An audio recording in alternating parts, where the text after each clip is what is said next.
کبوترم ماز گرفت ته چشم تو را میخورد نمودم باز دل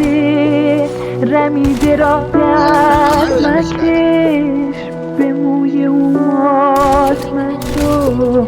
به روی او تا نکشد به خونه دل دامنه دیده تو را دست بزن بعد که بزن به موی او مات مشو به روی او تا نکشد به خونه دل دامنه